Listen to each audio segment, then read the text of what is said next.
Sanibonani balandeli emakhaya, uMakhosi Mdlalose lenikhuluma nayo.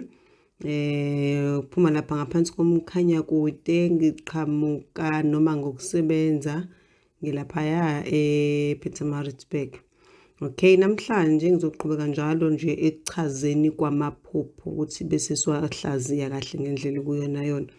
Okay, la ngizoqala noma ngithi ngezimpawu imvamisa umuntu abanazo esuke zikhomba ukuthi lowo muntu unemimoya yesithunywa.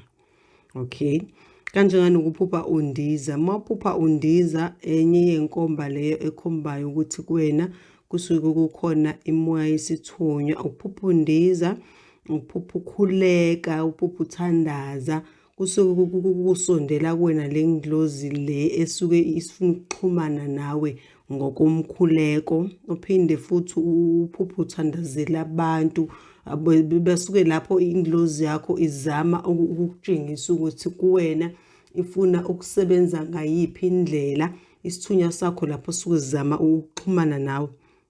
Uphupha ugibele isithuthuthu, uphinde uthothi uzophupha futhi emva kwaloko ugibele into enjenganebhayisikili. Zonke lezo zinto izinto ezizinkomba zomuntu okuwukuthi lowo muntu unesithunywa. Aphinde futhi ukuba nosizi, kube ngazi ukuthi ungakhala. Lowo muntu loyo wesithunywa futhi loyo muntu, ngoba kwesinye isikhathi isithunywa sifune ngazi ukuthi unganosizi, engathi ungabuye futhi ubalise nakakhulu. Siyakuthanda ukusondeza futhi nezinto ezinjenganalezo empilweni yakho. Okay, sidlule lapho. Ngiphinde futhi ngizochaza la umuntu, mawuphupha umuntu wakini ongasekho kodwa uthola ukuthi uthi meqhamuka kuwena bese eqhamuka umuntu ophethe imali. So lapho futhi enye yezinto lezo ezicacisayo ukuthi shuthi wena kahle kahle usuke ungumuntu wenhlanhla noma usuke unedlozi lapho ngaleso sikhathi lenhlanhla lomcebo mangabe uzuloku uphupha umuntu wakini engasekho kepha ekulethela into eyinhlanhla ekulethela imali. Okay, siphinde futhi sizophupha la mengabe uphupha ugibele ihhashi. Mangabe uphuphe ugibele ihhashi, akukhathaleki ukuthi ingabe li-brown ungabe elimhlophe, kodwa mawuphuphe ugibele nje ihhashi lihamba, lapho kuyacaca ukuthi kuyakhomba ukuthi wena usuke unedlozi elihle futhi elikugadile. Lisuke lizama ukuziveza ngaleyo ndlela kuwena ukuthi ulubone ukuthi likhona futhi likugadile.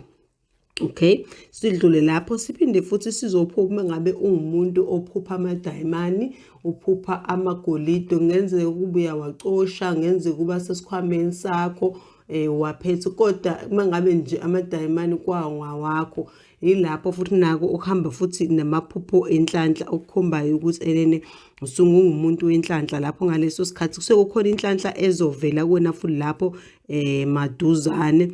Uphinde kuzofana nako lapha uphupha uthola ukuthi uphupha amaqanda. Amaqanda afana nayo futhi nenyama yenkukhu.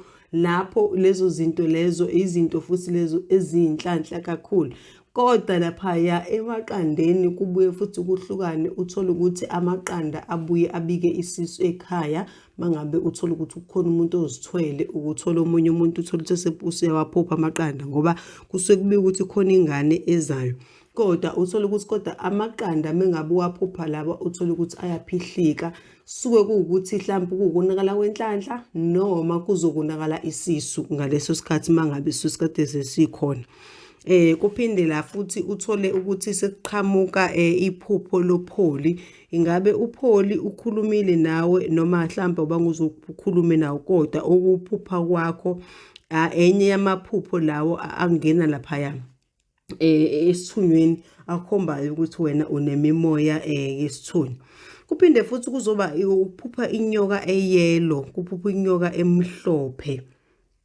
Leyo maphupho mokwazi ukuthi waphupha inyoka eyelo, waphupha inyoka emhlophe, izithunywa lezo zakomama wakho, izithunywa lezo zakomalume zisuke zikuvakashele ngaleso sikhathi. Ke kufunakala ukuthi uphahle lapho ukuze uzokwazi ukucela bakucacisele, uze ukuthi ingabe iziphi izinkulumo abasuke kade bezilethile kuwena noma ikuphi abafisa ukuthi ebese bekukhuluma kuwena. kwesinye isikhathi-ke uthola ukuthi uzothi uma uphupha ebese uphupha ubuhlalu obumhlophe.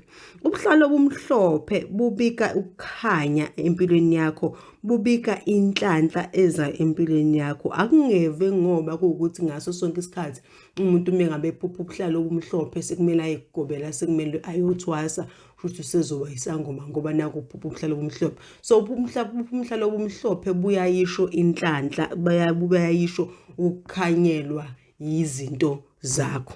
Okay, so nje ngizothanda ukuthi namhlanje ebese ngima khona lapho ngizolo ngiqhamuka njalo nje ngizoqhubeka ngizonihlaziyela amaphupho. Cela ukuthi namhlanje ngime lapho, ningakhohlwa ukuthi ni subscribe ebese futhi niya like.